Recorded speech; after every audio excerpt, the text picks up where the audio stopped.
오늘 말씀의 제목은 내가 처한 상황 속에서입니다. 우리는 예수님의 능력을 믿습니다. 그분은 무엇이든지 당신의 뜻대로 역사하실 수 있는 전능하신 하나님이심을 우리는 분명히 믿습니다. 그런데요, 우리가 가지고 있는 이 믿음과 현실이라는 부분이 부딪혔을 때 이 믿음이 어떻게 작용하는가 하는 부분을 우리는 민감히 살피고 바라볼 수 있어야 합니다. 오늘 말씀의 제목처럼 내가 처한 상황 속에서, 다시 말하면 내가 직면하는 모든 상황 속에서 나는 항상 주님을 신뢰할 수 있는가? 무엇을? 내가 원하지 않는, 내가 이해할 수 없는, 내가 납득할 수 없는 그 모든 상황을 내게 허락하신 분은 누구시다? 하나님이시다. 그러면 내가 이해하고 또는 감당할 수 없는, 마르다처럼 사랑하는 오빠가 죽음이라는, 그래서 돌무덤에 들어가 시신이 썩고 있는 그 감당할 수 없는, 자신의 능력과 자신의 힘으로는 아무것도 할 수 없는 그 무기력 가운데서 그 역시도 하나님의 다스리심 가운데 있음을 믿을 수 있는가? 여전히 하나님을 신뢰할 수 있는가?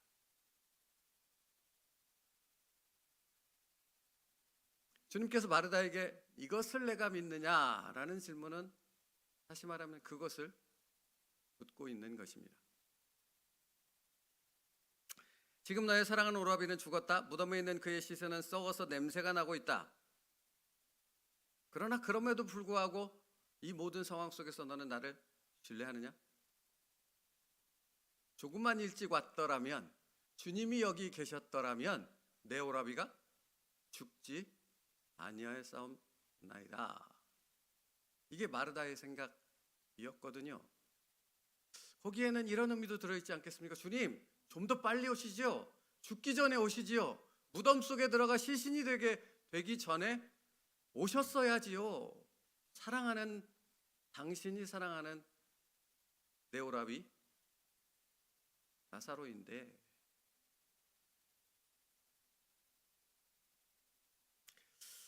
사실 오늘 본문만 가지고는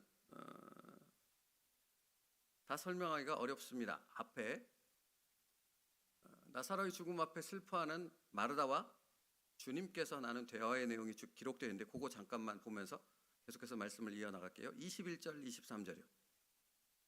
21절로부터 23절 같이 읽겠습니다. 시작. 마르다가 예수께 여짜오되 주께서 여기 계셨더라면 내 오라비가 죽지 아니하였겠나이다. 그러나 나는 이제로 주께서 무엇이든지 하나님께 구하시는 것을 하나님이 주실 줄을 아나이다. 예수께서 이르시되 내 오라비가 다시 살아나리라.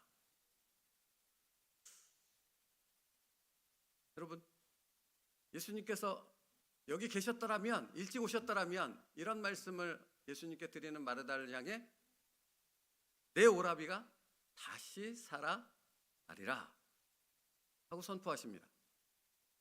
이 말씀은 어떤 말씀입니까? 나중에 천국에서 부활할 거야, 이 말씀이십니까? 아니지 않습니까? 근데 마르다는 그 다음 24절에 뭐라고 합니까? 마르다가 이르되 마지막 날 부활 때에는 다시 살아날 줄을 내가 아나이다. 여러분, 이게 단순하게 그냥 생각할 일이 아니라는 겁니다. 마르다에게는 믿음이 있었다니까요. 나중에 부활 때 다시 살아날 것을, 우리 모두가 죽었던 자가 다시 일어날 것을 그는 믿었다라는 것입니다. 그런데 그 믿음 가운데 마르다가 가지고 있는 믿음, 마르다가 가지고 있는 생각, 그가 가지고 있는 지식과 경험에는 무엇은 없습니까? 내 오라비가 다시 살아나리라. 지금 내가 내 오라비를 다시 살릴 거야 라고 말씀하시는 주님의 말씀을 도저히 이해할 수 없는, 아니 꿈에서라도 그것은 생각해 본 적이 단 한 번도 없는 그런 말씀이었던 거죠. 무슨 말씀을 하시는지 주님의 말씀을 마르다로서는 도저히 받아들이고 납득하고 이해할 수 있는 부분이 그에게는 아무것도 없었다라는 말이 되는 것입니다. 그러니까 여러분, 내가 처한 상황 속에서, 모든 상황 속에서라는 말은 거기에는 어떤 의미가 들어있습니까?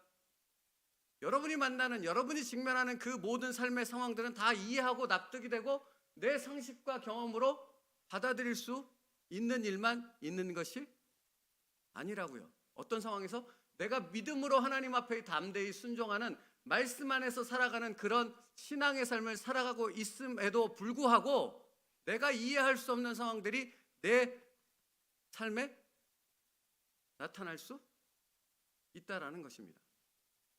그리고 그때 마르다에게 하셨던 것처럼 내 오라비가 다시 살아나리라, 그로서는 전혀 이해할 수 없는 말씀이 내게 선포되고 들려진다라는 것입니다. 그래서 끊임없이 제가 요새 계속해서 말씀드리는 것이 무엇입니까? 의인은 믿음으로 말미암아 살리라 함과 같으니라. 그러니까 이건 이해로 받는 것이 아니라는 말입니다. 내가 동의할 수 있는 것은 아닙니다. 그런데 우리는 무엇으로 말씀을 받습니까? 무엇으로 그 상황을 받습니까? 오직 믿음으로요. 믿음으로요. 다시 말하면 내가 이해할 수 없는 그 상황들을 허락하시는 하나님께서는 나에게 무엇을 요구하시는 거예요? 오직 믿음으로를 요구하는 것이고, 그 오직 믿음으로를 요구하는 하나님의 뜻은 무엇입니까? 그것을 통해서만, 그런 과정을 통해서만 너가 알지 못하는 그 놀라우신, 이전에는 경험하지 못하고 전혀 알지 못했던 그 하나님에 대한 부분을 우리는 알게 되어지고, 이전에는 몰랐던 하나님과의 깊은 인격적 관계를 더 깊이 들어가는 그 영적 은혜를 누릴 수 있는 내가 될 수 있다라는 것입니다. 이게 오늘 말씀이에요. 그런 상황이 아니고서는 주님, 내가 그런 하나님을, 그런 놀라운 인격적 관계를 경험할 수 없습니까? 라고 여러분이 하나님께 질문한다면 하나님의 대답은 없어 라고 말한다는 거죠. 여러분 이것을 받아들일 수 있으십니까? 이렇게 말씀하시는 주님의 말씀에 아멘이라고 화답하며 당신의 모든 상황을 허락하신 그 하나님 앞에 겸손히 믿음으로 반응할 수 있느냐라는 것입니다.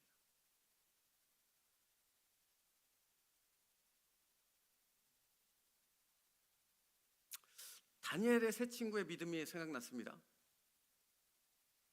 우상에게 절하라는 명령을 받았고 그들은 하나님을 믿는 신앙 안에서 그것을 거절했지요. 그런데 여러분 여기서 우리가 주목해야 할 것은 그들이 믿음을 지켰고 하나님 앞에 올바른 신앙을 지켰음에도 불구하고 결국 그들은 쇠를 달구는 풀무불에 던져졌습니까? 안 던져졌습니까? 던져졌다라는 사실입니다. 그러니까 이 풀무불이 여기 있으면 여기 코어까지 가서 이렇게 나는 주님을 믿습니다, 그러니까 우상에게 절하지 않습니다 이랬더니 하나님이 그들을 구원하신 게 아니고 그들을 풀무불에 던져지는 상황까지 하나님은 허락하셨다라는 거예요. 다니엘도 마찬가지죠. 예루살렘을 향해 3번씩 기도하는 그 상황, 그래서 믿음으로 그는 창문을 열지 않아도 될 일을 창문을 굳이 열고 모든 사람이 보는 앞에서 계속해서 하나님 앞에 기도를 하루 3번씩 드렸죠. 그 결과 다니엘은 어디에 던져졌습니까? 사자굴에 던져졌습니다. 안 던져진 게 아니고요. 안 던져졌으면 훨씬 더 좋았지 않았겠습니까? 우리 입장에서 생각하면 그렇지 않습니까? 풀무불에 안 던져졌으면, 사자굴에 안 던져졌으면, 근데 다니엘의 세 친구도 풀무불에 던져졌고 다니엘도 사자굴에 던져졌다라는 것입니다. 이것이 우리가 직면해야 될 모든 상황 속에서라는 말씀 속에 담겨 있는 의미인 것입니다. 여러분 다니엘서 그 말씀을 보면 이렇게 기록되어 있어요. 잠깐만 들어보세요. 느부갓네살이 분이 가득하여 사드락과 메삭과 아벳느고를 향하여 얼굴빛을 바꾸고 명령하여 이르되 그 풀무불을 뜨겁게 하기를 평소보다 7배나 뜨겁게 하라 하고 군대 중 용사 몇 사람에게 명하여 사드락과 메삭과 아벳느고를 결박하여 극렬히 타는 풀무불 가운데 던지라 하니라. 여러분 혹시 이런 경험 있습니까? 막 지극히 싫은 거 있어요. 이건 도저히 못할 것 같아. 근데 뭔가 그 싫은 상황들과 그 일들을 이렇게 바라볼 때는 전혀 못할 것 같은데 막상 하고 나면 뭐가 되어지는 못할 것 같은 것들이 되어지는. 그러니까 우리가 느끼는 상황은 이것을 직면해서 실행에 옮겨서 내가 여기에 이걸 실행에 옮기는 그 상황이 들어가기 그 전까지가 사실은 더 힘든 거죠. 막상 하면 그 힘듦이 전혀 느껴지지 않는 것들이 있지만 하기 전까지 그 생각과 그 모든 것들은 정말 극히 싫고 극히 두렵고 극히 무언가가 꺼려지는 감당할 수 없는 그런 감정과 생각이 막 이 안에 가득 차잖아요. 그러니까 모든 그 생사여탈권을 가지고 있는 느부갓네살 왕이 그들을 향해 죽을 거야 하고 위협하는 그 상황, 너희 던질 거야 하고 그렇게 두려움 가운데 몰아넣는 그 상황, 사실은 그때가 더 믿음을 지키기 힘든 상황이었다라는 거죠. 군사들을 부릅니다. 던져, 당장이라도 명령하면 던져 넣을 수 있는 그 상황들이 벌어졌다라는 거죠. 근데 그때 그들은 하나님 앞에 이렇게, 아니 그 왕 앞에 이렇게 말합니다. 왕이여, 우리가 섬기는 하나님이 계시다면 우리를 맹렬히 타는 풀무불 가운데에서 능히 건져내시겠고 왕의 손에서도 건져내시리이다. 여러분, 이 믿음도 놀라운 믿음 아닙니까? 그렇죠? 근데 성경은 거기서 그들의 믿음의 고백이 끝나지 않고 우리가 너무나 잘 알고 있는 그 다음 고백으로 이어지지 않습니까? 그렇게 하지 아니하실지라도 왕이여, 우리가 왕의 신들을 섬기지도 아니하고 왕이 세우신 금신상에게 절하지도 아니할 줄을 아옵소서. 여러분, 하나님이 그 모든 상황 속에서 우리에게 주시고자 하는 그 믿음의 수준이 어떤 것인가를 우리는 깨달아야 합니다. 던져졌다고 했잖아요. 얼마나 리얼하게 성경이 표현하고 있는가. 그 왕의 군사들이 이 세 친구를 각각 붙잡고 던져 넣잖아요. 근데 7배나 뜨겁게 풀무불을 했다 보니까 던져 넣는 이 군사들이 다 죽었다고 성경이 기록하고 있어요. 그러니까 이 세 친구는 물론 이 뜨거움과 두려움과 뭐 여러 가지 생각들이 있었지 않았겠습니까? 그런데 자기를 던져 넣는 이 옆에 사람들이 타 죽는 걸 보았다라는 거 아닙니까? 네? 그렇다고요. 우리의 처하는 상황이 그런 상황들이라고요. 그런데 그런 상황을 하나님은 우리에게 허락하신다고요. 그리고 우리는 그 상황을 통해서만 만날 수 있는 하나님을 만나게 되어진다는 사실입니다. 오늘 챔버스 목사님이 이렇게 말씀을 시작해요. 마르다는 예수 그리스도의 능력을 믿었습니다. 그녀는 주님이 계셨더라면 나사로를 치유하셨을 것이라고 믿었습니다. 그녀는 예수님께서 하나님과 특별한 관계를 가지고 있다는 것을 믿었고 하나님께 무엇을 구하든 하나님께서 행하실 것을 믿었습니다. 그러나 그녀는 예수님을 더욱 친밀하게 알아야 할 필요가 있었습니다. 여기에 포인트가 있는 겁니다. 왜 나사로가 죽기까지 주님께서 오시지 않았던 것입니까? 예수님은 다시 살릴 수 있는 그 부활의 능력을 갖고 계시다는 것, 그냥 이념적으로, 생각적으로, 지식적으로 그렇게 알고 끝나는 것이 아니라 거기에는 마르다를 비롯한 이 성경 말씀을 읽는 저희 모든 사람들이 우리가 알아야 될, 만나야 될, 관계를 맺어야 될 그 놀라우신 예수님이 있다라는 것입니다. 그것을 통해서만. 그래서 사실은 제가 지난번에도 이 말씀 전할 때 이거 말씀드렸던 것 같은데, 빙점이라는 소설을 쓴 미우라 아야코라는 사람 있으시죠? 이분은 20대 나이에 폐결핵에 걸렸습니다. 인생의 황금기인 24살부터 13년 동안 침대에서 누워서 지냈고요. 그 후에도 직장암, 파킨슨병, 척추 카리에스 등 끊임없이 질병과 싸우다가 천국에 가셨습니다. 그러니까 일평생을, 24살부터 일평생을 그렇게 살았어요. 그럼 여러분, 질병에는, 오랜 질병에는 장사가 없다고 말하지 않습니까? 사람들이. 그죠? 지치고 낙담하게 되는 것이죠. 근데 미우라 아야코가 이렇게 고백했다는 것입니다. 그 수십 년에 걸치는 그 치열한 그 병과의, 질병과의 싸움 속에서 그는 이렇게 고백해요. 그녀는 병들지 않고서는 드리지 못할 기도가 있습니다. 병들지 않고서는 믿을 수 없는 기적이 있습니다. 병들지 않고서는 들을 수 없는 말씀이 있습니다. 병들지 않고서는 가까이 갈 수 없는 성소가 있습니다. 병들지 않고서는 우러러볼 수 없는 얼굴이 있습니다. 병들지 않고서는 나는 인간조차 될 수 없습니다. 여러분 놀랍지 않으십니까? 그러니까 이 미우라 아야코라는 사람은 이 오늘 전하는 말씀을 분명히 무엇인가를 깨달은 사람인 것입니다. 자신의 그 수없이 많은 질병들 속에서 그는 그것을 통해서만 만날 수 있는, 그것을 통한 관계 맺을 수 있는, 그것을 통한 그 깊은 영적적 교제를 맺을 수 있다는 사실을 알고 경험한 사람이 바로 이 사람이고, 사랑하는 성도 여러분, 우리 또한 이러한 믿음의 삶으로 주님께서, 성령 하나님께서 우리를 인도하고 계시다는 사실을 알아야 한다는 것입니다.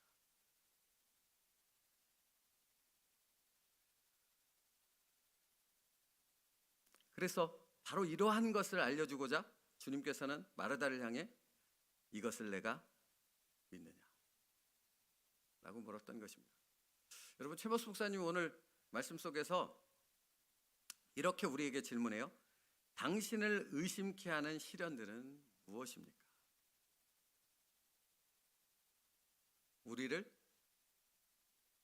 우리 마음 가운데 주님을 이렇게 의심이 들게 하는 그 어떤 상황들은 언제든지 우리에게 휘몰아 닥칠 수 있다는 것입니다.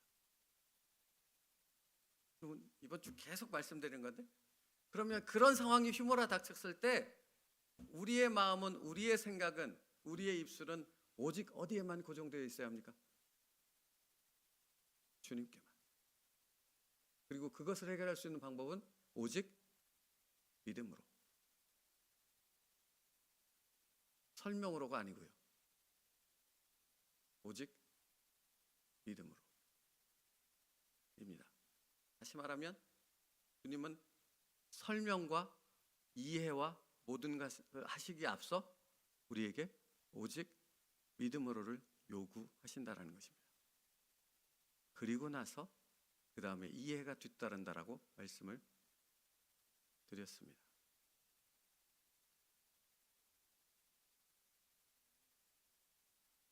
마르다처럼 미래만을 향했던 당신의 믿음이 당신이 처한 상황 속에서 당신을 사로잡는 말씀으로 인해 주님을 향한 인격적인 믿음으로 바뀌었습니까? 라고 챔버스 목사님이 물어요. 그러니까 바뀌어야 한다는 것입니다. 아니, 우리의 그 모든 것을 바꾸기 위한 그 모든 상황들을 하나님은 끊임없이 우리의 삶 가운데 허락하신다라는 사실을 분명히 아시라고 말씀드리고 있는 것입니다. 그리고 그 상황 속에서 오직 믿음을 통하여 나를 바꾸시는 그 하나님을 만날 수 있는 그 은혜로 충만한 삶을 우리가 살아갈 수 있기를 주님의 이름으로 축복합니다. 여러분, 이건 제가 지금 살아갈 수 있기를 축복합니다 하는 말씀은 우리의 의지와 노력에 초점을 맞추는 말이 아니라는 것을 다시 한번 말씀드립니다.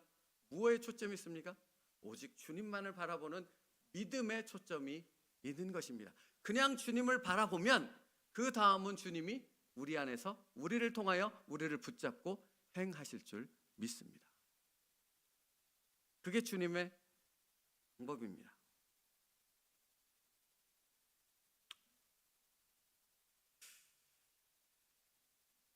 티모스 목사님 말 얘기를 좀 더 들어보시죠. 예를 들어 지식적 학문 분야에 나 자신을 맡기면 나는 학문 분야와 관련이 없는 것은 모두 배제합니다. 어떤 개인적인 신념에 나 자신을 맡기면 실제로 내가 가지고 있는 확신에 몰입하여 타협을 거부합니다 라고 말합니다. 여러분, 그러니까 제가 어제 줌기도에도 말씀드렸지만 정말 이번 주 챔버스 목사님 말씀은 그냥 계속 반복해서 묵상해서 읽으면 더없이 은혜가 있고 더없이 큰 믿음의 성정이 있겠다 말씀을 준비하면서 정말 거듭거듭 느끼는 부분입니다. 뭐라고 말하냐면 학문 분야에 나를 맡기면 학문 분야에 관련이 없는 것은 모두 배제합니다. 여러분, 이게 얼마나 무서운 건지 아세요? 신학자들이, 신학교 교수님들이 신앙이 더 뛰어날 것 같으세요? 아니면 신앙이 더 없을 것 같으세요? 이게 객관적, 그러니까 이 질문이 좀 모호하기도 하지만 이게 제가 놀라운 것을 발견했어요. 그 놀라운 것을 다른 목사님들과 얘기한 적이 있는데, 신학을 공부한 신학자들이 더 신앙이 없는 사람, 그러니까 더 훌륭한 믿음과 신앙을 가지고 있는 분들도, 존경할 만한 그런 분들도 계시지만, 오히려 전혀 신앙이 없는 신학에만 갇혀 있는 그런 분들이 의외로 너무나 많다라는 사실입니다. 여러분, 그러니까 학문 분야의 어떤 부분에 나 자신을 맡기면 내가 그 안에 갇혀버린다는 것입니다. 또 뭐라고 말합니까? 어떤 개인적인 신념에 나 자신을 맡기면, 여러분, 종교가 신념이 되어져 버리면 그것보다도 더 무지막지한 것은 없습니다. 유대인들을 보십시오. 그렇죠? 종교가 신념이 되어져 버립니다. 그러면 예수님을 십자가에 못 박아 죽이는 것도 그들에겐 전혀 문제가 되지 않는 그런 일들을 버젓이 행한다라는 사실입니다. 여러분, 여기서 말하고 싶은 말은 그거예요. 내가 어디에 나를 맡겼는가, 내 마음을 어디에 의지하여 맡겼는가 하는 것입니다. 다른 것은 없어야 됩니다. 오직 우리의 마음과 우리의 모든 것을 의지하여 맡겨야 되는 것은 단 하나뿐인 줄 믿습니다. 그것은 무엇입니까? 오직 말씀 앞에서 나를 맡겨야 할 줄 믿습니다. 그때에만 우리는 만날 수 없는 예수님을 만나고 더 깊은 영적 은혜의 자리로 들어가게 되어지는 놀라운 하나님의 역사를 경험하게 되어질 줄 믿습니다. 오직 말씀으로만. 그 말씀 안에 있을 때 여러분이 납득이 안 되는 그 모든 것들을 하나님은 여러분의 삶에서 풀어 가시며 여러분을 믿음으로 인도하여 가실 줄 믿습니다. 오늘 그런 믿음의 기도가 우리에게 있기를 간절히 축복합니다. 기도하겠습니다.